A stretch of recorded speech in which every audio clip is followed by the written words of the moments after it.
look at you and it's easy to see you are the Halo, assalamualaikum warahmatullahi wabarakatuh. Kita bertemu lagi di part ketiganya tentang riwayat batuk empedu hingga saya berani untuk dioperasi. Wow, perih, dioperasi itu perih, sakit, tapi kelanjutannya alhamdulillah tidak terasa lagi. Nah, setelah di USG yang ketiga saya itu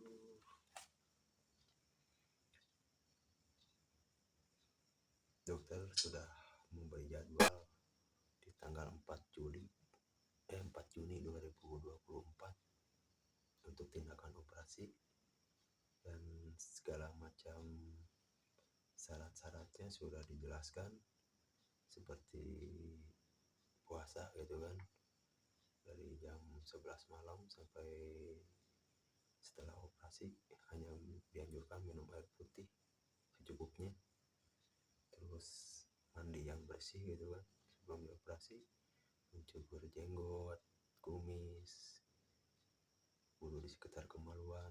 Kalau bulu halus jangan ya, serem nanti.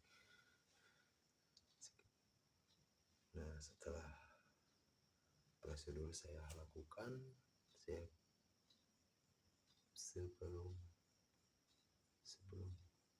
sebelum waktunya itu saya ceritakan dia pengalaman saya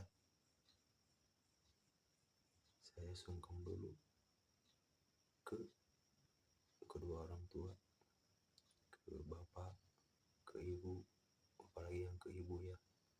Saya minta doa restu,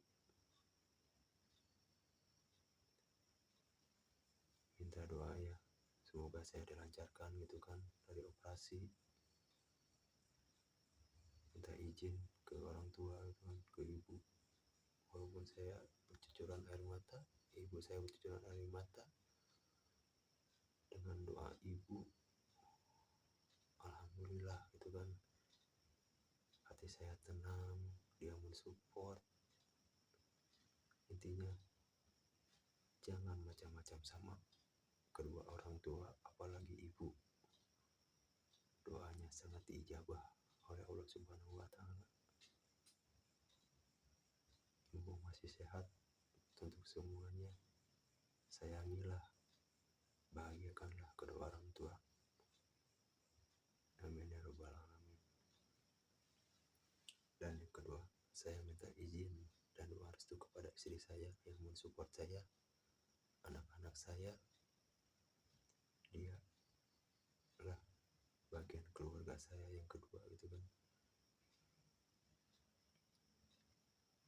Dan rekan kerja saya gitu kan, dan rekan-rekan di tempat saya, dan terutama atasan saya yang di kerjaan itu, alhamdulillah dia mensupport.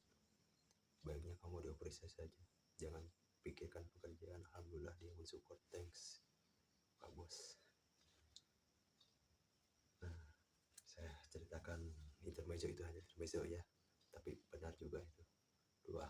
Doa semua rekan-rekan, doa semua, terutama orang tua, sangat diijabah oleh Allah Subhanahu wa Ta'ala, terutama ibu.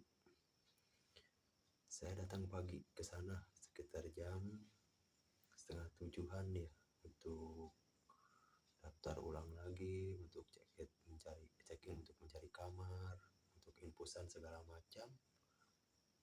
Saya masuk ke ruang rawat inap itu sekitar jam 8 gitu kan. Jam 8 saya masuk, saya diinfus, dan di perawatnya itu tanya jawab ya, apakah sebelumnya minum obat, apakah ada makanan-makanan yang dikonsumsi sebelumnya itu berefek ke untuk biusan. Dia tanya jawab gitu ya, dan alhamdulillah semuanya berjalan dengan lancar. Dan saya menunggu sambil beristighfar. Istri saya mensupport, orang tua saya mensupport gitu kan, mendoakan saya, mertua saya mendoakan saya. Alhamdulillah sampai pas waktunya saya dibawa ke operasi. Nah di situ tuh titik yang mendebarkan antara hidup dan mati. Seperti istri saya yang mau melahirkan itu kan, wanita yang mau melahirkan itu benar-benar sangat tangguh itu kan, itu juga antara hidup dan mati. Dan saya juga berjalan sambil di kursi roda gitu kan, masuk ke ruang operasi sambil beristighfar, saya yakin sehat, saya yakin sehat, saya yakin sehat dalam hati saya gitu kan, jangan berpikir yang macam-macam, ingat Allah dan ingat dalam hati harus sehat, sehat. Insya Allah saya ganti pakaian dengan pakaian ala operasi gitu kan, yang hanya khusus pakaian operasi saja, tidak pakai pakaian-pakaian yang lain, ditalikan di belakang gitu kan. Masuk dipanggil, saya sendirian dan saudara-saudara, istri, orang tua menunggu mungkin ya di luar ruang operasi. Saya masuk ke situ, pas saya ngelihat masuk lagi ke lorong, hawanya dingin, aduh, saya dieksekusi ini. Sampai beristighfar, saya bisa, saya kuat, saya sehat dalam hati saya. La ilaha illallah wala quwata illa billah dalam hati saya gitu kan. Pas saya berbaring di ruang operasi dengan lampu cahaya yang besar gitu kan, saya berbaring dengan beberapa perawat sambil dia bertanya, Bapak sudah berkeluarga? Sudah. Berapa? 3. Wow, masih muda ya. Ya dok, mungkin dia ngobrol-ngobrol itu biar kita relax kali ya. Nah datang perawat satu lagi sama dokter khusus ya, dokter anestesi, nggak tahu dokter siapa itu. Ngobrol-ngobrol, nanyakan alamat itu kan, umurnya berapa, sambil disuntik jarum pertama, terus di infusan kiri saya itu kan, langsung mata saya remang-remang gitu kan, tapi masih sadar. Kenapa pak? Enggak, cuma runyem gitu kan mata, remang-remang. Oh iya nggak apa-apa. Pas yang kedua disuntikan lagi, udah total, saya tidak merasa apa-apa, gelap semua. Saya itu masuk berbaring di ruang operasi itu sekitar kurang lebih 2:30 ya, nggak tahu tuh, di opok-opok mungkin perut saya itu. Dan alhamdulillahnya 2:30 dan 3:30 ya, 3:30 itu dokter spesialis bedah dan lainnya itu memanggil istri saya ya, untuk untuk hasil setelah operasi dan ngobrol-ngobrol mungkin ya. Dan pas istri melihat hasilnya itu dari semacam wadah steril gitu kan, dari kandung empedu, dari batunya itu, dari cairan darahnya itu, dari cairan empedunya itu, dilihatin, nah ini nih yang penyakit yang suami ibu derita kayak gini nih. Istri saya kaget, banyak banget ya batunya, cairannya juga putih ya, cairan dari kantong empedunya putih. Kata dokter spesialis bedah itu normalnya itu kuning kehijau-hijauan itu kan ya, saking dia itu sudah terinfeksi mungkin ya, sudah radang kandung empedunya itu, dan batunya sudah menumpuk hingga akhirnya si cairan itu jadi putih gitu ya, karena terinfeksi. Ini kalau dibiarkan terus berbahaya katanya. Dan dilihatin, divideokan dan difotokan. Tapi saya sendiri itu kan masih di ruang operasi itu pasca pemulihan gitu kan. Hingga saya disadarkannya itu sekitar 4:30. Dari 4:30 beres, 5:30 saya disadarkan. Pas saya bangun sama perawat itu, sama dokter disadarkan gitu. Pas saya bangun melek sedikit, kok perih perut saya itu, perih sangat perih itu. Saya sampai ke perawatnya itu, ke dokternya, dok perih dok, kok perut saya jadi gini dok, perih. Pas saya pegang kok udah diperban gitu, udah beres nih. Perihnya luar biasa. Dan saya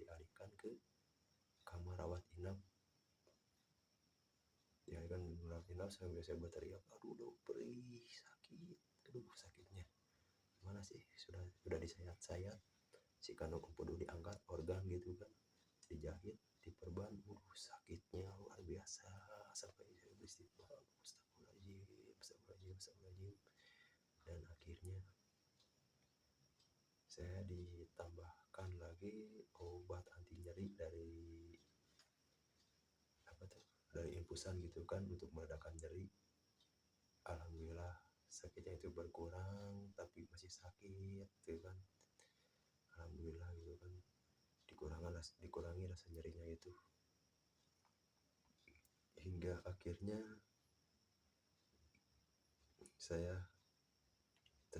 tertidur lelap gitu kan dari efek obat anti nyerinya itu kan. Pas bangun lagi perih lagi, sakit lagi, aduh dahsyatnya.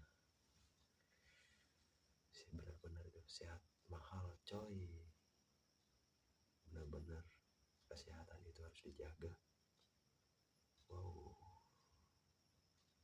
mungkin saya ngobrol-ngobrol gitu kan ke sebelumnya itu, gimana dok kalau dioperasi rasanya, ya sakit katanya, mungkin lebih sakit dari sesar itu kan. Benar-benar saya ngerasakan, saya juga nggak ngerasakan di sesar kan, orang tua laki-laki masa di sesar, orang wanita di sana.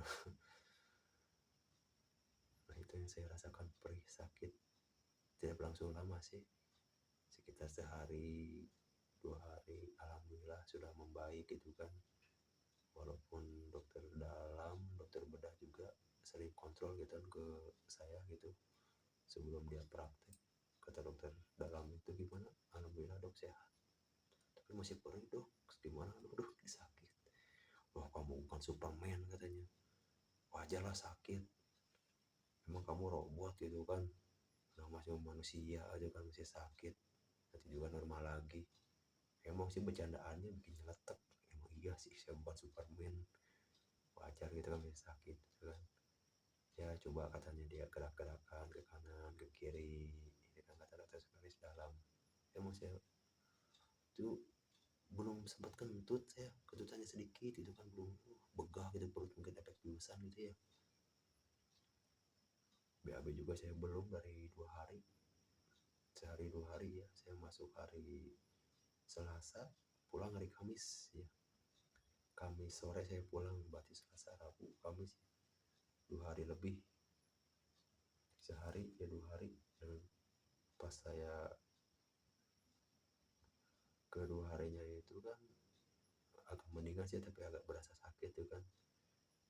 Ya kata dokter dalam itu, coba kamu tiduran jangan berbaring terus, coba ke kanan ke kiri dikit-dikit biar ususnya bekerja kan. Itu bios total itu semua usus tidak bekerja, hanya jantung bekerja gitu kan, usus tidak bekerja, usus kecil usus halus tidak bekerja. Nanti pas saat sudah biosan normal gitu kan, biar bukan biosan normal, biosan sudah habis gitu kan, efek biosannya kita sudah sadar, nah pertama-tama usus itu yang bekerja perlahan-lahan.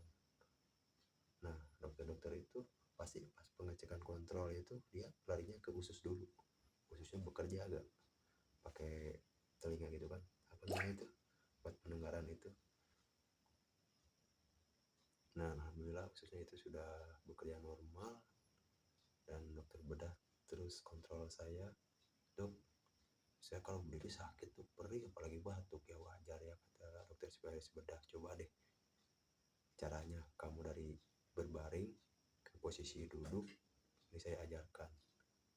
Emang sih saya sebelumnya nggak tahu, pas dari tiduran gini kan langsung duduk, aduh sakitnya ampun gitu kan, pas garuk jahitan itu, tahunya ada tekniknya, kamu miring dulu ke kanan katanya itu kan, kaki di bengkokin dikit itu kan, udah lurus bengkokin kan kaki sambil ke kanan gini, telapak tangan yang kanan ke kepala sambil diginikan sikut pelan-pelan. Jadi yang saat posisi berbaring ke posisi berdiri itu otot tangan yang bekerja, bukan otot perut, kecuali kalau misalkan dari tiduran ini tuh berbaring gini langsung duduk, otot perut yang sakit yang bekerja. Kalau lewat sikut gini dari minggir dulu kan, baru pakai sikut ini, baru tahan, otot tangan yang bekerja. Nah saya perhatikan, iya sih, pas ke operasi itu saya perlahan-lahan alhamdulillah gitu kan, oh iya benar gini caranya ya. Saat dari tiduran ke berbaring pas operasi kan itu basah, yang otot berat itu tangan buat nahan, bukan dari sini langsung naik ke sini pasti sakit, kayak push up gitu kan, bukan push up, sit up, kayak sit up itu. Jadi intinya setelah operasi itu emang luar biasa, tapi alhamdulillah efeknya sangat bagus. Saya tidak merasakan sakit lagi sekarang, dan doa kalian semua, terutama ibu, oh alhamdulillah, terima kasih semuanya supportnya ya. Nanti kita ceritakan lagi part 4-nya tentang pola hidup setelah pasca operasi, apa saja sih, terus makanan yang dijaga dan yang dipantang apa saja sih selama saya sekarang ini pasca operasi gitu kan. Next nanti saya ceritakan lagi, takut kepanjangan ya. Oke, assalamualaikum warahmatullahi wabarakatuh. I'll be the last one left when the lights go out. I'm down to one last breath.